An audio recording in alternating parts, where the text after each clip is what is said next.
Hola amigos, ¿cómo están?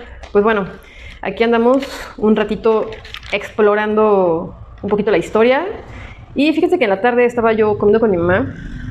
Y pues de repente mi mamá tiene sus momentos en los que le gusta como que platicar cosas acá interesantes.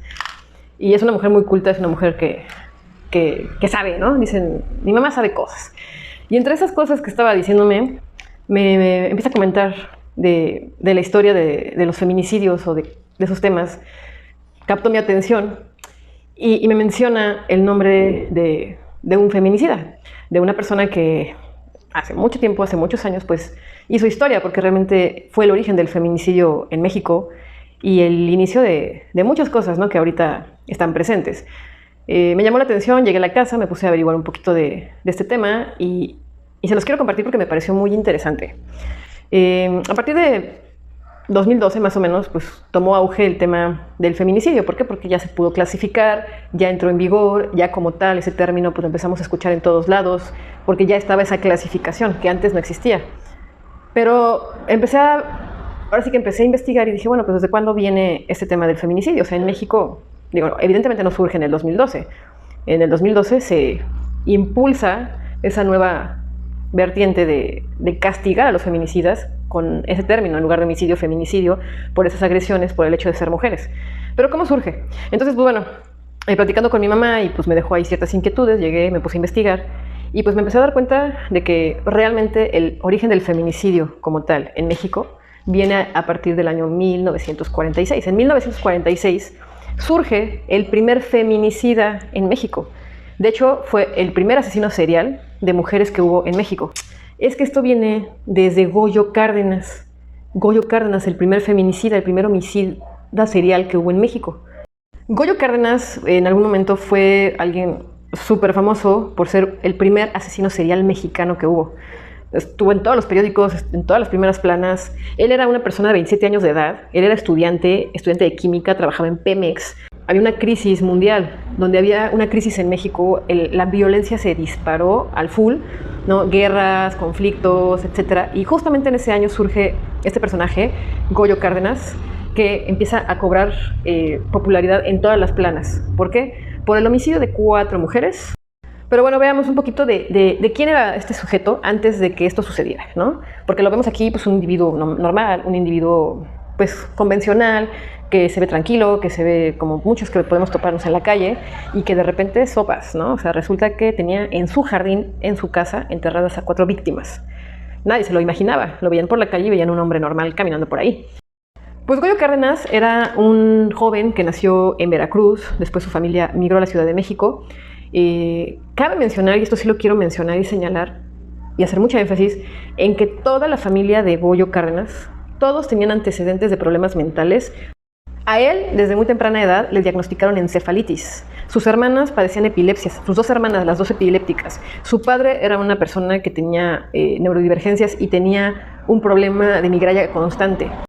Y algo que cabe mencionar, que es muy relevante, es que él y todos en su familia tenían antecedentes de crueldad animal. No es un secreto, creo que ya es algo muy, muy sonado, que todos los asesinos seriales, todas las personas que han cometido delitos graves contra humanos, han iniciado con crueldad animal, desde niños, en su infancia, en su adolescencia. Todos ellos han tenido esos antecedentes y han migrado el grado de violencia de pasar de un animal a un humano, y este fue uno de los casos, ¿no? Goyo Cárdenas tenía antecedentes de crueldad con los animales. Era súper destacado, era un estudiante sumamente habilidoso, un empleado poco convencional, tenía un coeficiente intelectual muy alto y canalizan toda esa inteligencia en lugar de algo bueno en algo malo. A los 27 años ya tenía un montón de becas, ya lo habían llamado en Pemex. A los 24 años, muy jovencito, se casó, tuvo un hijo, duró muy poco con ese matrimonio, se separó. No hay registros aparentemente ni antecedentes de que con esa mujer haya habido violencia, ni ningún tipo de maltrato, ni nada. A los 34 años, algo ocurre, yo creo que en su cabeza, no sé qué pasa, que empieza a tener coraje con las mujeres de trabajo sexual. Empieza a contratar prostitutas, empieza a violentarlas y a matarlas. 3 de ellas, 3 de las enterradas en su jardín, eran mujeres que se dedicaban a trabajo sexual, que una vez que las invitaba y ellas en algún punto lo hacían molestar, las estrangulaba y pues, ¿qué les digo? Las enterraba. Pues bueno, nos invaden las cucarachas gigantes. Uy. Jóvenes, 14, 16, 18 años, excepto una. La última chica por la que pues, él fue ya evidenciado es una chica que se llamaba Graciela, es una chica que estudiaba en la UNAM, tenía 21 años de edad, pero su papá era un reconocido y destacado penalista. Entonces, cuando Goyo comete el crimen, él argumenta que fue porque él estaba muy enamorado de la chica y que la chica no le hizo caso, no quería andar con él, salieron, pero realmente ya nada más lo quería como amigo, detonó algo en él que le dio mucho coraje y pues bueno, comete el crimen. El papá de la muchacha pues obviamente no se quedó con los brazos cruzados a la desaparición de su hija. Empieza a hacer toda la búsqueda y ¿qué pasa? Pues que descubren que la última persona que salió con ella pues, fue Goyo. Empiezan a hacer toda la red de investigación y pues dan con él. Dato curioso, un día antes de que lo arrestaran, él se recluta, él a sí mismo, en un psiquiátrico diciendo que algo estaba mal en él y que se desconocía a sí mismo. Su mamá respalda esta situación y dice, es que mi hijo se volvió loco. Mi hijo de repente se volvió loco. Entonces, pues se mete un día antes, suponiendo que quiso hacer una coartada para pues, cubrir el que hizo lo que hizo por una enfermedad mental. Pero bueno, el punto es que van a este psiquiátrico, le hacen un interrogatorio de 15 minutos suficientes, en el que él dijo, sí, yo cometí el crimen, Graciela está enterrada en mi patio de mi casa. Casa muy famosa, ¿por qué? Porque, pues bueno, ahí es donde encontraron a las 4 personas enterradas. De hecho, al llegar a la casa, lo primero que vieron en el patio fue un pie que además no era de la víctima por la que iban. Ellos iban a rescatar el cuerpo de Graciela y ese pie no era de Graciela. Entonces empiezan a levantar todo y se dan cuenta de que había 4 personas ahí enterradas. Y pues bueno, una vez arrestado, y pues él dando la confesión de cómo cometía esos crímenes, cómo cometió esos homicidios, él dice así con estas palabras: desaparece el hombre y surge la bestia. Que cuando estaba con alguna de esas mujeres, esto ocurría. Desaparecía el ser humano, el hombre que había ahí, y surgía una bestia. Me parece interesante porque hay muchos asesinos seriales que reportan eso, que no se acuerdan. De hecho, muchos mexicanos que actualmente en los últimos años han cometido delitos argumentan lo mismo, o sea, que como que algo se apoderaba de ellos, no fueran ellos y que ellos no se acuerdan lo que pasó. 4 homicidios, no lo pudieron vincular a otros que había, pero se supone que fue él el que cometió otros delitos. ¿Por qué? Porque en un hotel que estaba cerca de la colonia Guerrero, de hecho el hotel se llamaba Guerrero, donde vivía su mamá en esa zona, encontraron el cadáver de otra chica con los mismos rasgos de los otros crímenes. Y bueno, una vez que lo arrestan, pues lo mandan a Lecumberri. En Lecumberri estuvo solamente un día y como pues era muy inteligente y era muy hábil, se declaró discapacitado para que lo pasaran a La Castañeda. La Castañeda era un súper famosísimo manicomio de aquellos tiempos que era el terror. La Castañeda era así como el infierno por sí mismo. Actualmente, donde estaba La Castañeda, como dato, que ya lo demolieron, está todo lo que es Mixcoac y la unidad Plateros. Ahí estaba este manicomio. En ese lugar estuvo él desde el 42 hasta el 46. En 1946 se enamora de una enfermera y se escapa y se van a Oaxaca. Y en Oaxaca él empieza a ejercer como profesor y tratar de hacer así como una vida normal y bajo perfil. Obviamente no le duró muchos meses el gusto, o sea, fue muy breve esa fuga. Lo reaprendieron, pero dijeron, no, pues ya, o sea, evidentemente no te vas a volver a ir al psiquiátrico porque hay riesgo de que te vuelvas a escapar. Entonces lo vuelven a mandar a donde inicialmente tenía que estar, que era Lecumberri. Y ahí en Lecumberri, pues prácticamente compurga, ahí lleva toda su sentencia.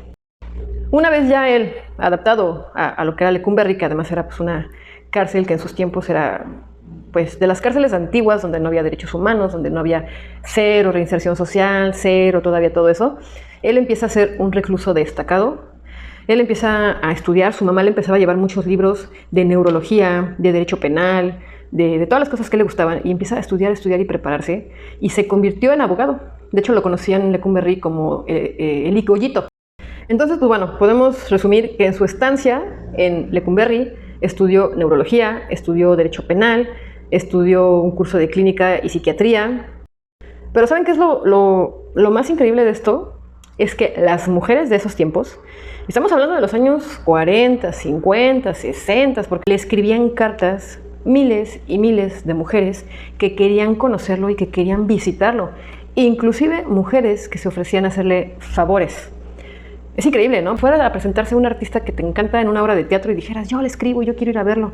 Así le escribían. al grado de que en Lecumberri se organizaron excursiones para señoras. Excursiones únicamente hechas para que las señoras y muchas de alta alcurnia visitaran al estrangulador, porque era conocido como el estrangulador. Entonces yo no voy a entender eso porque me parece increíble que pues digo, el tema de la mujer y del feminismo viene desde décadas y décadas y décadas y un montón de tiempo atrás, pero ¿cómo tú podrías tener inquietud por ir a ver a una persona que ni conoces y que está ahí por cometer unos crímenes? Y lo que es peor, o sea, quererte involucrar con él así como una fantasía. Pues increíblemente, por loco que parezca, eran montones de mujeres que en ese periodo de tiempo querían ir a las excursiones para señoras a Lecumberri para ver a Goyo. De hecho, en varios periódicos de ese tema, las damas, las señoras comentaban que era el mejor en la cama de los muertos. Como ven. Cuando lo arrestan y cuando lleva su proceso, se preguntan, ¿en México debiera haber pena de muerte? ¿Debería instituirse la pena de muerte? Hicieron unas votaciones y poquito más de 5,000 personas votaron que sí. Poquito menos de 5,000 personas votaron que no. Al final no se instituyó. Cuando hicieron toda la investigación de Goyo, parte de lo que los clasificó como un enfermo mental es que entre sus cosas le encontraron varias fotografías donde él se encontraba vestido de geisha. Locochón, ¿no? O sea, pareciera como que ahorita es normal porque a lo mejor era, pues no sé, travesti o alguien, no sé. Pero eran diversas fotos de él vestido de geisha. Pero lo más increíble es que él toda la vida, desde que lo arrestan hasta mucho tiempo después, él decía que él tenía una poción que él creó, porque él era químico, que él creó una poción para convertir a las personas en invisibles. Personas invisibles, una poción de invisibilidad. Y pues bueno, ya por ahí de los años 70, en el 76, cuando teníamos como presidente a Luis Echeverría, se hacen como que algunas reformas, algunas iniciativas, y Luis Echeverría, al ver su historial, al ver su perfil de perfección en reclusión, le da el perdón, le da el indulto y lo deja en libertad. Auto siguiente, él fue invitado a la Cámara de Senadores y Diputados, de lo impresionante que era el caso, porque decían la reinserción social sí existe, sí puede una persona ser nuevamente útil para la sociedad, sí puede componerse. Ahí fue los pañales, ahí estaba en pañales la reinserción social, ¿no? Se hizo mucho auge de ese tema, porque decían, él, Goyo, es la muestra de que la reinserción social sí existe, de que llevando un correcto tratamiento mental, un correcto tratamiento psiquiátrico, se puede componer, ¿no? Y bueno, sale él en el 76, se empieza a mover un poquito en la política como invitado, como muestra de la reinserción social, de una correcta reinserción social y de lo útil que puede ser una persona nuevamente para la sociedad, con todo su historial, de todo lo que hizo en el penal y de todo lo que le ayudó, de todos los presos que trabajó, sus casos, sus juicios. Y pues bueno, al salir, pasan algunos años y en el 85 entra a la UNAM a finiquitar sus estudios de Derecho. Se titula con una tesis que justamente habla de las enfermedades mentales para una correcta sentencia, para un correcto diagnóstico, para que oportunamente se puedan clasificar a las personas. Dato útil, cultural, Lecumberri fue construido en 1900 y bueno, actualmente es el Archivo General de Notarías, ¿no? Justamente en el 76, cuando le van a dar la libertad a Goyo, lo mandan al reclusorio Oriente, estuvo ahí un poquito tiempo. ¿Por qué? Porque ya iban a cerrar Lecumberri, ya dejaba de ser la cárcel de Lecumberri, el Palacio Negro. Y pues bueno, muere en 1999 de una edad de 84 años de edad. Cuando estaba en reclusión, él se casó, tuvo 4 hijos con ese matrimonio, quienes lo acompañaron el resto de sus días, el resto de su vida. De todas las mujeres que le escribían cartas, ahí encontró a la que terminó siendo su esposa y madre de sus 4 hijos.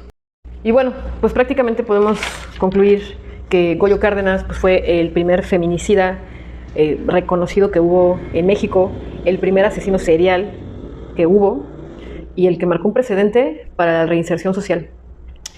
Lo que sí estoy convencida, y no por el caso de este señor, es que la reinserción social sí existe, que sí se debe de trabajar, porque las personas que estén en reclusión por mayores o menores delitos sean personas útiles, que en algún momento sean seres humanos destacados y que en el momento en que cumplan su pena, si es que la cumplen, porque sé que hay gente que pues, no va a salir, pero hay gente que sí, y en el momento en que salgan, que sean individuos valiosos para la sociedad, que puedan estar aportando algo, que tengan alguna actividad, algún oficio, alguna profesión, que realmente pues haga una diferencia entre el antes y el después. Pues bueno, esta es la historia de Goyo Cárdenas, el estrangulador de Tacuba. Su casa de Tacuba, bueno, era rentada. No crean que sigue siendo de la familia de Goyo. O sea, él había dejado de vivir con su mamá, había rentado esta casa aquí en esta esquina en Tacuba. Y pues bueno, ya no es el terreno evidentemente de familiares de él. Por si alguien quiere ver un poquito más de esta historia, les recomiendo esta película que se llama Los Crímenes del Mar del Norte. Está basada en hechos reales y está basada en la vida de Goyo Cárdenas. Siempre hubo dos individuos amigos de Goyo que estuvieron prófugos. En esas confesiones que él hacía al inicio de su arresto, él decía que él había sido manipulado por dos individuos. Nunca se supo si fue real o fue mentira. Lo único que es una realidad es que ellos se fugaron y nunca nadie los encontró. Y no hubo otra cosa que los vinculara a estos delitos. Desaparecieron, se los tragó la tierra.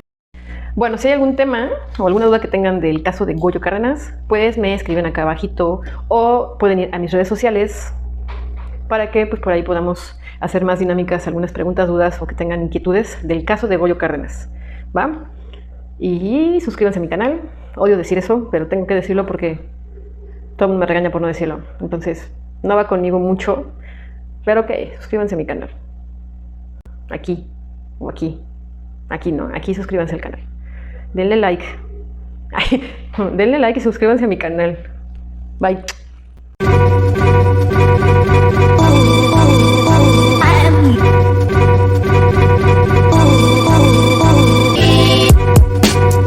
Ay. Ay. Cucaracha, me invade, auxilio. Ayúdeme. Auxilio.